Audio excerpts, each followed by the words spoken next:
Hi മക്കളെ, welcome to ഏഗൻ classes. നമ്മൾ ഇന്ന് നമ്മുടെ ഏരിയ ഓഫ് ക്വാഡ്രിലാറ്ററൽ എന്ന് പറയുന്ന നമ്മുടെ എട്ടാമത്തെ ചാപ്റ്റർ അല്ലെ, ചതുർഭുജങ്ങളുടെ പരപ്പളവ് എന്ന് പറയുന്ന ചാപ്റ്ററിലെ ഒരു അടിച്ചുപൊളി ക്വസ്റ്റ്യൻ ചെയ്ത് നോക്കുകയാണ്. ഈ ക്വസ്റ്റ്യൻ ഇങ്ങനെ ഒരു കിഡിലൻ ക്വസ്റ്റ്യൻ ആവാനുള്ള കാരണം എന്താണെന്നറിയോ? എന്താ കാരണം?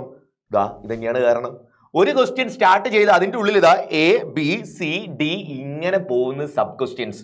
അപ്പൊ മക്കളെ, നമ്മൾ പഠിച്ച നമ്മുടെ ക്വാഡ്രിലാറ്ററിന്റെ ഏരിയ കാണുന്ന ടോപ്പിക് വെച്ചിട്ട് നമ്മൾ എങ്ങനെ ഈ ക്വസ്റ്റ്യൻ അറ്റൻഡ് ചെയ്യും, നമുക്ക് അതിലേക്കാണ് പോകേണ്ടത്. മലയാളത്തിലും ക്വസ്റ്റ്യൻ ഉണ്ട്. ക്വസ്റ്റ്യൻ നോക്കണേ, എന്താണ് ക്വസ്റ്റ്യനിലുള്ളത്? ഒരു സമഭുജ സാമാന്തരികത്തിന്റെ പരപ്പളവ്.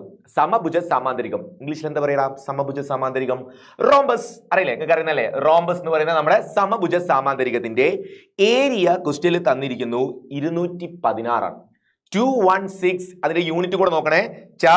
മീ എഴുതി വെച്ചറിയാലോ, ചതുരശ്ര സെന്റിമീറ്റർ, സ്ക്വയർ സെന്റിമീറ്റർ എന്ന് പറയും അല്ലെ, സ്ക്വയർ സെന്റിമീറ്റേഴ്സ്, 216 സ്ക്വയർ സെന്റിമീറ്റേഴ്സ്.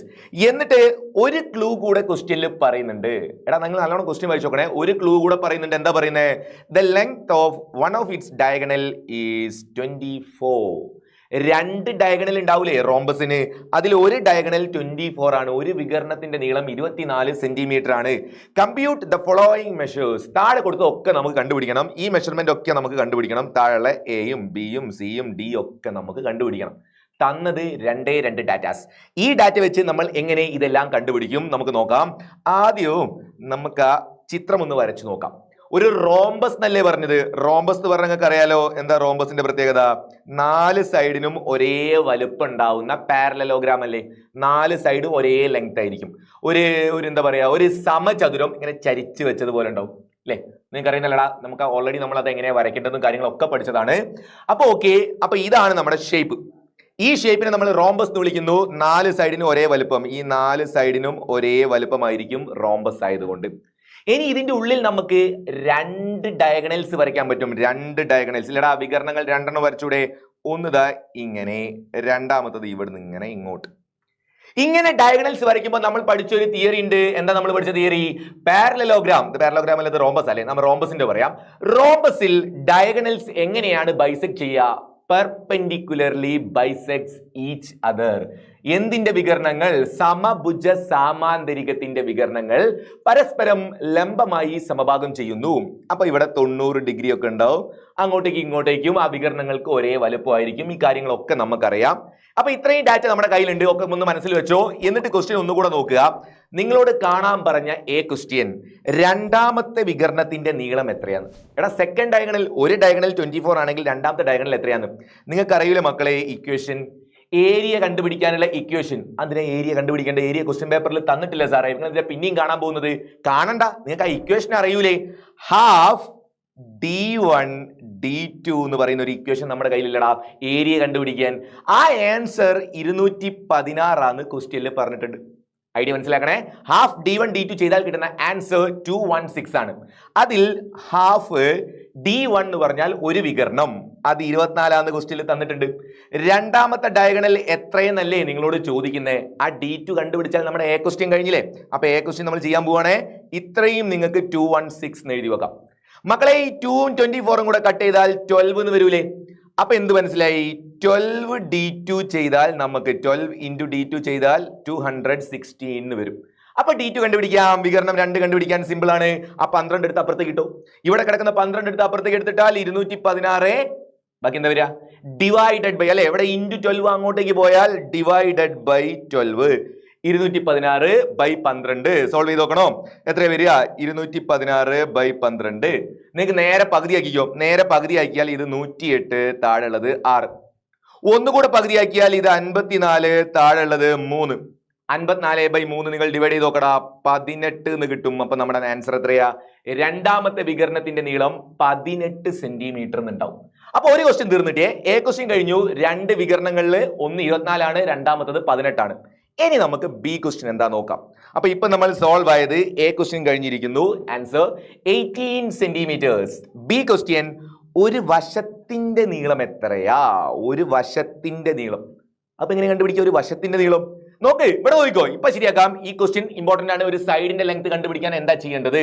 മക്കളെ, ഒരു ഡയഗണൽ മുഴുവനായിട്ട് 24. ഇതാണ് 24 എന്ന് വിചാരിച്ചോ. ഈ വലിയ വലുത് ഏതാ നോക്കണേ? ഈ വലുത് 24 ഉണ്ട് വിചാരിച്ചതാ, ഇത് 24 ഉണ്ട് എന്ന് വിചാരിച്ചു. അങ്ങനെയാണെങ്കിൽ മറ്റേ സൈഡോ, മറ്റേ ഡയഗണൽ സൈഡ് അല്ല, മറ്റേ ഡയഗണൽ ആ രണ്ടാമത്തെ വികരണോ 18 ഇല്ലേ? നമ്മൾ പഠിച്ച നമ്മുടെ തിയറി അനുസരിച്ച് ഇത് മുഴുവനായിട്ട് 24 ഉണ്ടെങ്കിൽ അതിന്റെ പകുതി ഉണ്ടാവൂലടാ, ബാക്കി ഭാഗം പകുതി വരൂലേ? അങ്ങനെ നിങ്ങൾ ആ പകുതി ഒന്ന് മാർക്ക് ചെയ്ത് നോക്ക്. അന്നപ്പോ നിങ്ങൾക്ക് ഇവിടെ 12 സെന്റിമീറ്റർ ആന്ന് കിട്ടൂലേ? ഒരു കഷ്ണം 12 ആന്ന് കിട്ടൂലേ? മൊത്തം 24 ആണെങ്കിൽ അതിന്റെ പകുതി. അതേപോലെ മറ്റേ ഡയഗണൽ കംപ്ലീറ്റ് ആയിട്ട് എത്ര ഉണ്ട്? 18 സെന്റിമീറ്റർ ഉണ്ട്. അപ്പൊ അതിന്റെ പകുതി നമുക്ക് എഴുതി വെക്കാം, ഇവിടെ 9 സെന്റിമീറ്റർ വരും. ഞാൻ ആ മാർക്ക് ചെയ്ത് വെച്ച് നോക്കണേ. മാർക്ക് ചെയ്ത് വെച്ച് ഇവിടെ 90 ഡിഗ്രി മാർക്ക് ചെയ്ത് വെച്ച് നിങ്ങൾ കാണുന്നില്ലേ? 90 ഡിഗ്രി മാർക്ക് ചെയ്ത് വെച്ച് കണ്ടില്ലോടാ. അങ്ങനെയാണെങ്കിൽ ഞാൻ ഇവിടെ ഒരു ഡയഗണൽ ഒക്കെ വെച്ചിട്ട് ഇതിന്റെ പകുതിയൊക്കെ ചേർത്തിട്ട് ഞാൻ അതിന്റെ ഉള്ളിൽ ഒരു ട്രയാങ്കിൾ കാണിച്ചു തരാം. നിങ്ങൾ കാണുന്നുണ്ടോ നോക്കിക്കോ. നോക്കണേ, ഇതൊരു മട്ട ത്രികോണല്ലേ? ഇപ്പൊ ഷെയ്ഡ് ചെയ്ത് വെച്ച് നോക്കടാ, അതൊരു റൈറ്റ് ട്രയാങ്കിൾ അല്ലേ?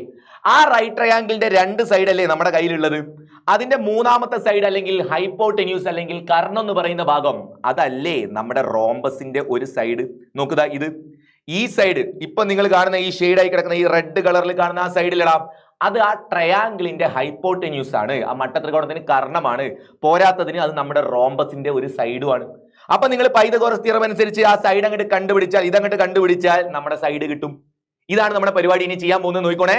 അപ്പൊ ബി ക്വസ്റ്റ്യന്റെ ആൻസറിലേക്ക് പോവാണ്. ആ വരച്ചുണ്ടാക്കിയ കാര്യങ്ങളൊക്കെ മനസ്സിലായില്ലടാ. അപ്പൊ നമ്മൾ ചെയ്യുന്നു, ബി ക്വസ്റ്റ്യൻ കണ്ടുപിടിക്കണം. ഹൈപ്പോടെന്യൂസ് ആണ് കാണാൻ പോകുന്നത്. അപ്പൊ ഹൈപ്പോടെന്യൂസ് കാണണമെങ്കിൽ root of base square plus altitude square, പാദം സ്ക്വയറും കർണ സ്ക്വയറും പ്ലസ് എടുത്തിട്ട് അതിന്റെ റൂട്ട് കണ്ടാൽ നമുക്ക് ഹൈപ്പോടെന്യൂസ് കിട്ടൂലേ? പാദം സ്ക്വയറും ലംബ സ്ക്വയറും. അപ്പൊ ഏതൊക്കെയാ? 12ന്റെ സ്ക്വയർ പ്ലസ് 9ന്റെ സ്ക്വയർ. നോക്കട്ടെ, 12ന്റെ സ്ക്വയർ എത്രയാ? 144.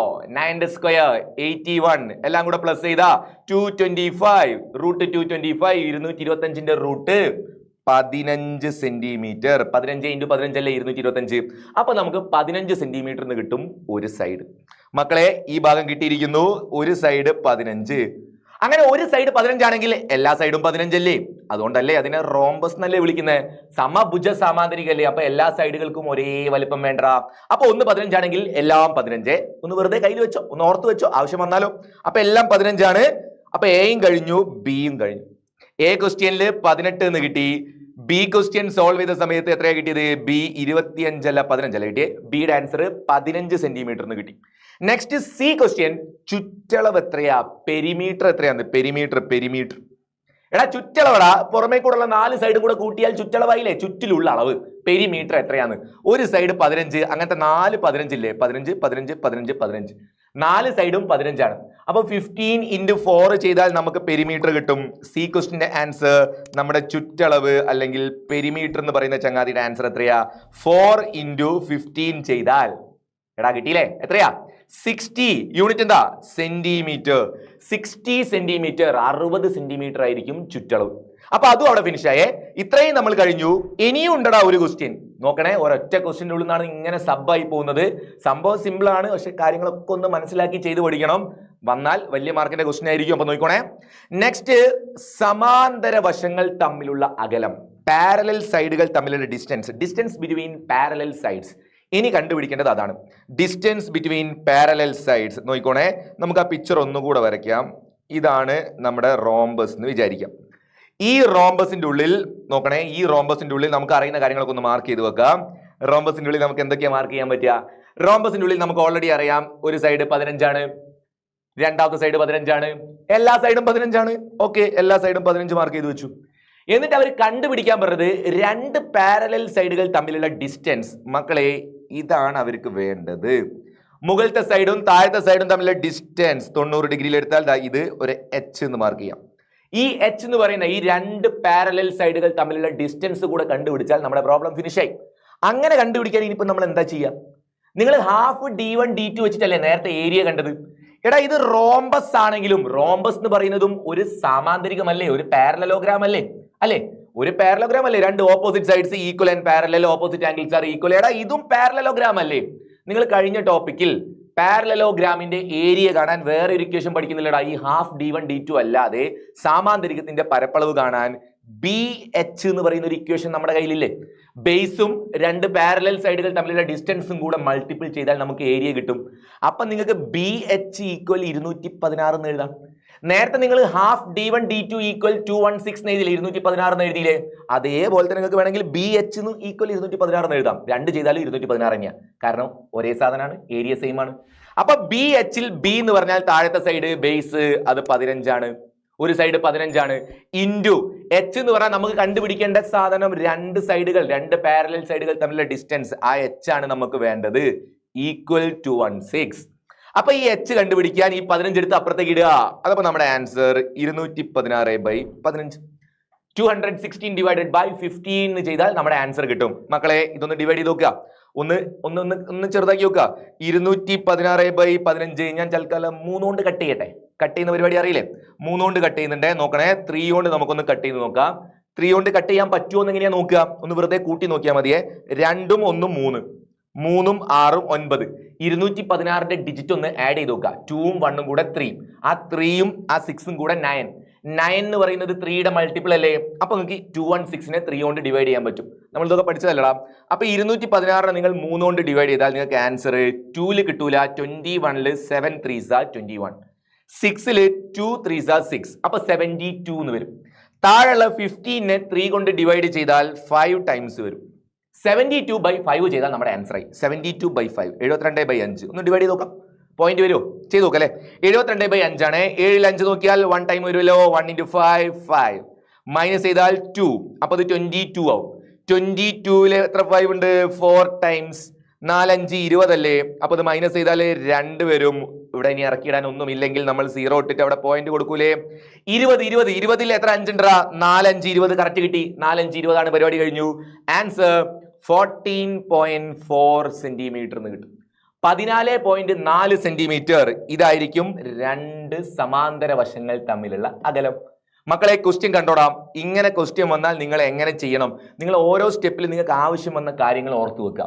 ആദ്യം ഒരു ഡയഗണൽ തന്ന് രണ്ടാമത്തെ ഡയഗണൽ കാണാൻ നമ്മൾ ഹാഫ് d1 d2 എന്ന് പറഞ്ഞ ഇക്വേഷനിൽ d2 കണ്ടുപിടിച്ചു. അത് കഴിഞ്ഞ് നമ്മൾ റൈറ്റ് ട്രയാങ്കിൾ യൂസ് ചെയ്തു. റൈറ്റ് ട്രയാങ്കിൾ യൂസ് ചെയ്ത് പൈതഗോറസ് തിയറം കൊടുത്ത് നമ്മൾ 15 സെന്റിമീറ്റർ എന്ന് പറയുന്ന ഒരു സൈഡ് കണ്ടുപിടിച്ചു. 15 കിട്ടിക്കഴിഞ്ഞാൽ അങ്ങനത്തെ 4 15 കൂടെ ചേർത്ത് 60ലേക്ക് പോയി. ചുറ്റളവ് പെരിമീറ്റർ 60.